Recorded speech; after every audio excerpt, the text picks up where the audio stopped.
and I'd get the science fiction books had a little rocket ship on the spine. So I get all of them. And finally, the librarian wouldn't let me take out a science fiction book unless I also took out a book that didn't have a rocket ship on the spine. That didn't mean I had to read it, though. And so, and so I read everything in the library a few times. And then by then I was like 12 or 13, and I was old enough to go down to the used bookstores. This was Washington, D.C. And it had just dozens of huge used bookstores that sold old science fiction magazines for like, oh, you buy one for $0.10 and you bring it back and they give you a nickel.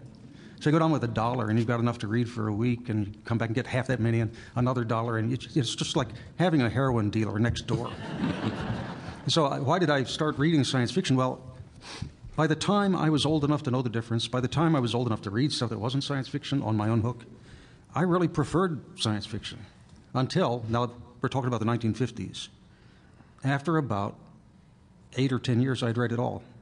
I mean, literally. You couldn't do that now, no matter how fast you read. But at that time, I had read it all. And fortunately, then college happened, and I didn't have to read anything anymore for the rest of my life. Harry? Yeah, my turn. Okay, right. No, you carry me away with your so verbal. No, I grew up, there was no science fiction. I know you're going to laugh, ha ha, if you look at this. Oh, now rocket ship's a little line, you know. And my father gave me a copy of a pulp magazine, amazing. I was about 6. It was amazing the size, about that big. And Frank R. Paul illustrations in there. And I was the first generation of science fiction people. It was coming along, as I was coming along during the Depression. And really, there was nothing else worth reading. The world was very gray and grim. And you open a science fiction magazine, and light would pour out like a bad science fiction film, you know. And we grew up reading it when we founded science fiction. We founded fandom. We were all little fan, prepubescent boys, read Doc Smith, you know. Look forward to masturbating, too young to masturbate. And there's no such thing, Harry. Science fiction gave us that extra little thrill, you know. And we read this stuff, and we organized, we made conventions, and we made clubs, and we threw each other out of our clubs, you know. It was a very interesting time in fandom. And it was very exuberant, considering we were all about 12 and poor and broke. The historian of science fiction, Sam Moskowitz, wrote a history of early fandom called The Immortal Storm. And we all felt that way. It was only action in town was science fiction. And we all grew up. Some of us grew up. And went in the Army, went in the Navy, came out, and started writing science fiction.